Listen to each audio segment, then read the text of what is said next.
Bonjour à tous, j'espère que vous allez bien.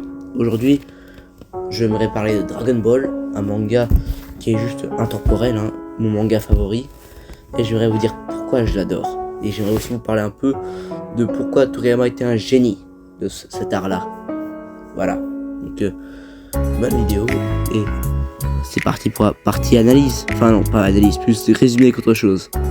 Dragon Ball est un manga sorti en 1984 qui aura droit à son adaptation animée en 1986, soit 2 ans après la sortie du manga, qui sera écrit par Akira Toriyama, d'ailleurs paix à son âme, qui nous a quittés en 2004. Et maintenant je vais vous parler de l'histoire en général Dragon Ball. Là je vous ai juste introduit. Oh, non, comment oses-tu frapper ma bulle?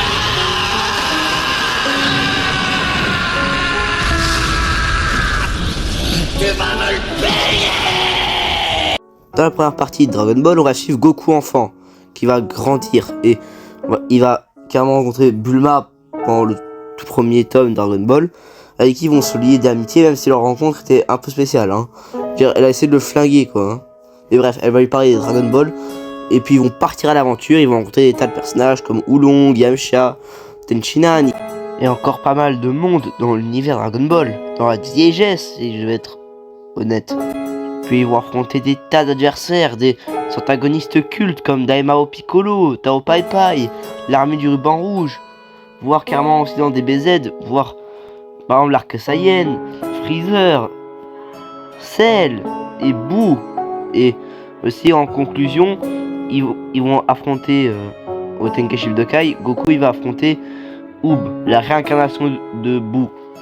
Et comme conclusion, il va le faire monter sur le nuage magique, qui comme par hasard est pour les gens purs. Et comme Oob s'est monté dessus, ça prouve qu'au final, il y avait du bon. Donc Goku, il devient maître à son tour. Comme quoi, un élève de l'école des tortues devient lui aussi un maître en tant qu'un élève. C'est quand même ironique, non? Voilà, je t'ai résumé Dragon Ball. Maintenant, j'aimerais vous parler un peu plus de comment Toriyama était un génie pour faire les chorégraphies de combat. Tu te souviens? Alors, je sais que vous dites pourquoi je dis que Toriyama était un génie du découpage. Je vais vous montrer quelques exemples. J'ai un tas d'exemples que je peux vous montrer à l'écran. Donc, je vais essayer de tous les faire au possible. Mais bon, je vais pas faire une vidéo de 1 heure non plus sur le découpage. Allez, je vais vous montrer 2-3 extraits. Enfin, pages plutôt.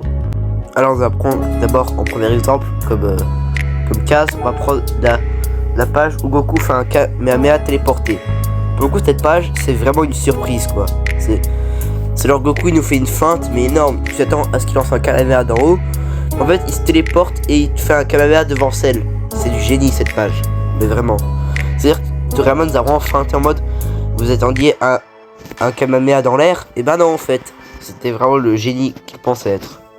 En deuxième exemple, je vous mets cette page où Goku va essayer de mettre un high kick à Freezer, sauf que on se dit en mode, mais c'est quoi ce high kick? Il est rapide, oui, mais Freezer aura le temps d'esquiver, et puis hop, Goku se stoppe et il le shot avec son autre pied. Franchement, c'est du génie. Genre, Toriyama nous a feinté sur ce moment-là aussi. C'est genre, on s'attendait à Goku qui va foncer sur Freezer et que Freezer allait esquiver.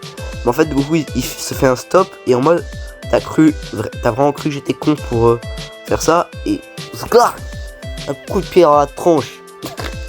J'ai pris un accent, on va se voir pourquoi. Voilà, Toriyama, c'était vraiment le prime du manga à ce moment-là. Puis en troisième exemple, je vous mets littéralement l'apparition de Végéto et son combat contre Buan. Et d'ailleurs, en parlant un peu de l'introduction de Végéto, il était vraiment introduit d'une façon ultra stylée. Genre, on était dans la pression. Vegeta il dit non, je veux pas fusionner. Goku il dit allez, vas-y, fusionne. Ils ont pris Potara et voilà une introduction légendaire. Végéto, carrément, il sort de la case. Ça montre à quel point il est charismatique. Et pendant le combat Buan contre Végéto, Buan se fait déglinguer. Végéto, il joue avec lui, limite des fois il se bat avec ses pieds, quoi. Genre, il est tellement fort, carrément il combat Buan avec ses pieds. C'est yep, quoi. C'est pour dire à quel point il lui manque de respect. C'est vraiment le GOAT. C'est pour ça que moi je dis que je préfère Végéto à Gogeta. Parce que je sais que là je vous fais un point qui n'a rien à voir, mais Végéto au moins il a une personnalité.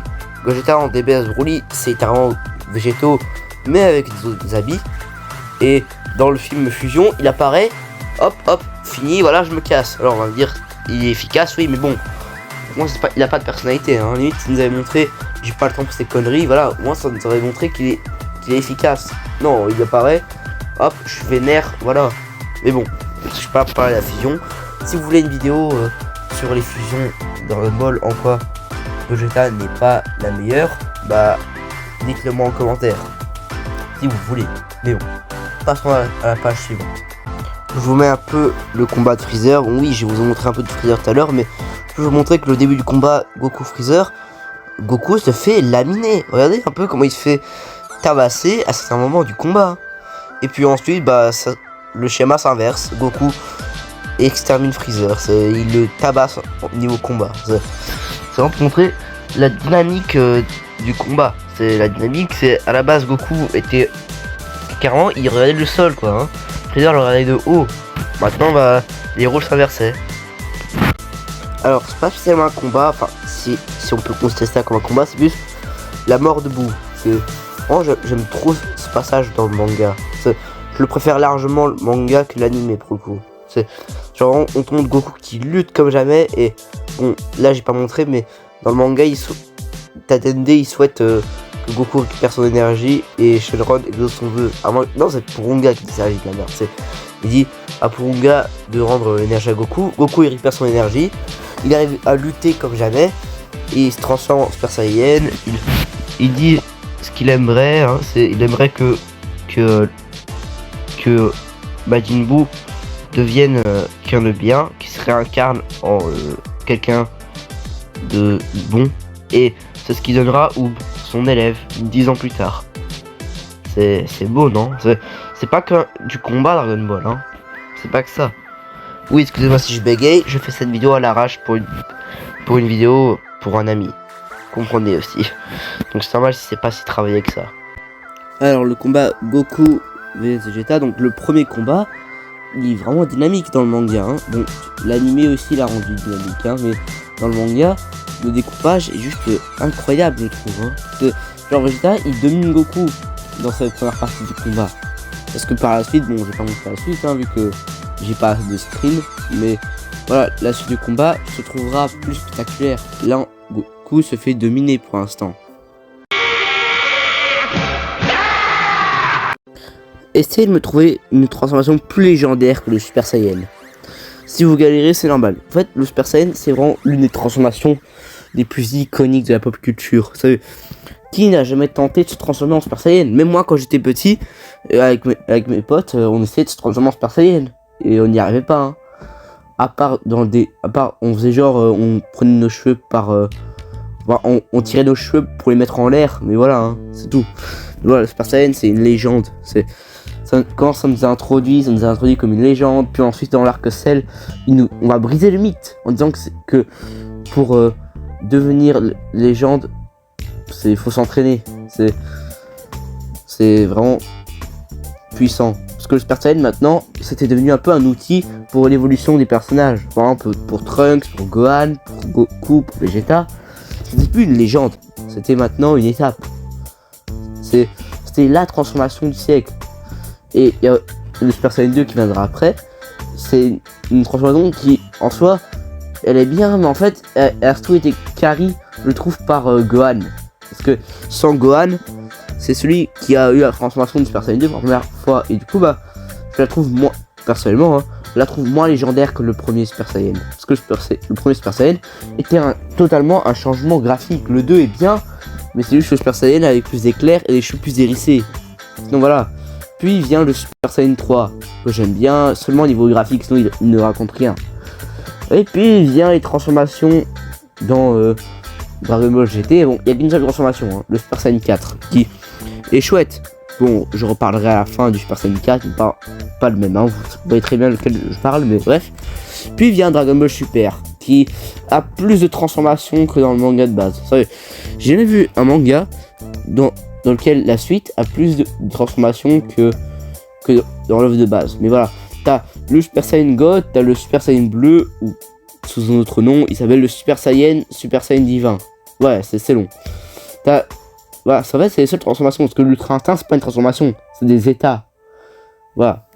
Et puis vient Dragon Ball Daima avec son Super Saiyan 4 qui est moche. Putain, ils ont même pas cherché à trouver un autre nom, car moi il appelle le Super Saiyan 4. Ah ouais, vous allez vraiment pas fouler quoi, mais le Super Saiyan 4, moi c'est la pire transformation de Dragon Ball. C'est vide, il y a aucun flow, c'est nul. Voilà, la transformation, plus le temps avançait, plus elle passe de légendaire à nul. Vraiment, c'est... Bon, on va me dire c'est la faute du Super Saiyan bleu qui a été cohérent dans sa diégèse, mais non, c'est pas sa diégèse qui a été cohérent. Non, c'est l'explication est totalement logique, mais voilà, son introduction elle est pas ouf. Et le truc qui est un peu similaire, c'est que le Super Saiyan 4, c'est que bordel, ça nous est sorti du cul, c'est sorti comme si je sortais un lapin de mon chapeau quoi. C'est nul, ça raconte rien. Il n'y a pas d'émotion en fait, tu t'ennuies. Alors oui, l'animation était belle, oui, le car design est bien, mais c'est juste une copie du Super Saiyan 4 qui a été beaucoup mieux. Voilà, je vous avais fait un petit point sur les transformations. Je sais que ça a duré 3 minutes, mais voilà. J'ai fait du mieux que j'ai pu pour vous rajouter du contenu et vous donner mon avis sur les transformations aussi, hein. Voilà. Le Super Saiyan 1, j'aime bien. Le Super Saiyan 2, j'aime bien aussi. Le 3, ça va encore. Le 4, je l'adore. Le God, ouais, il passe en vrai, hein. Le Blue, ouais, ça passe. Ultra Instinct, ouais, je sais que vous allez dire, tu kiffes toutes les transformations, quoi, hein. Bah, en soi, j'ai grandi avec Dragon Ball Super, donc en quelque sorte, oui. L'Ultra Instinct, bon, c'est des états, donc je les compte pas comme transformation. Le Super Saiyan 4 Daima, je l'aime pas. Ah non, je peux pas me le faire, hein. C'est une copie du Super Saiyan 4. Parce que tu vas me dire, ouais, le Super Saiyan bleu, c'est pareil, non? Bah non, le Super Saiyan bleu, oui. Oui, niveau car design, c'est le Super Saiyan avec une teinture bleue. Mais au moins, il y avait une explication logique. Le Super Saiyan 4 Daima, c'est littéralement le même. Car il s'appelle Super Saiyan 4, il s'appelle pas Super Saiyan 4, je sais pas quoi, hein. Non, il s'appelle Super Saiyan 4. Comme l'autre. L'un est dans la continuité, l'autre n'est pas. Au moment, je sais même plus si Daima est canon ou pas, hein. C'est un débat qui revient souvent, mais voilà. Je vous donne mon avis sur les transformations. Voilà, c'est épuisant à faire, hein, je vous jure. Tu ne manques pas de courage, Son Goku. Je t'admire. Alors, mes personnages préférés déjà sont déjà Vegeta, Son Goku, Trunks, Gohan, Piccolo, Broly, peut-être pas, hein, mais j'aime bien, ouais. Black Goku, bref, tu vas me dire, il n'y a que des Saiyans, hein. Mais bon, non, Piccolo n'est pas un Saiyan, hein, c'est un mec. Mais voilà, donc ma race préférée de Dragon Ball, ce sont les Saiyans, hein. C'est normal que mes personnages préférés sont souvent des Saiyans, etc. Mais si je devais choisir d'entre tous, ce serait Vegeta, mon prince. Ah, mon prince. Ah, Vegeta, c'est mon personnage préféré. J'ai grandi avec sa VF. Et d'ailleurs, paix à son âme à Eric Legrand qui nous aura bercé notre enfance. C'est pas comme si pendant toute la vidéo, à chaque transition, bon, pas toutes, hein, pour les transformations, mais en général, pour les transitions de la vidéo, j'ai mis des extraits de Vegeta en VF pour lui rendre hommage. Voilà. J'espère qu'il est au paradis avec Toriyama. C'est tout ce que je souhaite. Voilà. J'ai un petit point qui était rapide, hein. Le petit point, j'aime mes personnages préférés, c'était rapide, je sais. Tu es le seul ami que j'ai jamais eu. Tiens bon, Son Goku. Maintenant que je vous ai fait toute la vidéo, maintenant j'aimerais vous dire un truc. Pourquoi j'aime Dragon Ball? Dragon Ball est un manga. Dragon Ball c'est une œuvre qui m'a marqué et que c'est mon œuvre de fiction préférée sans doute. Mais voilà, pourquoi j'aime Dragon Ball? Pour ses combats, pour ses personnages, pour ses OST, pour ses découpages. Tout dans Dragon Ball, j'adore. Les transformations, ces moments cultes que beaucoup de gens font, ces gestes iconiques comme le Kamehameha. Qui n'a jamais tenté de faire un Kamehameha, avouez-le. Mais voilà, en gros, j'aime Dragon Ball pour tout ce qu'il représente, pour son histoire, son aventure, et surtout pour son écriture et son découpage. Voilà, c'était DomDom. N'hésitez pas à vous abonner, à liker, à partager, ça peut m'aider pour le référencement. Mais voilà, et d'ailleurs j'ai un petit truc à vous proposer, c'est que si on atteint les 100 vues sur cette vidéo, je fais une vidéo analyse complète de Dragon Ball. Je ferai une analyse, Dragon Ball premier du nom, je ferai plusieurs vidéos. Dragon Ball premier du nom, Dragon Ball Z, Dragon Ball GT, Dragon Ball Super et Daima. Bon, Daima est déjà prévu, celle-là. Elle est en train d'être enregistré. Voilà. Mais si je fais 1000 vues, je fais toute la rétrospective Dragon Ball avec un ami youtubeur. Voilà. Je viens pour les 1000 vues. Voilà. C'était Dum Dum. Ciao.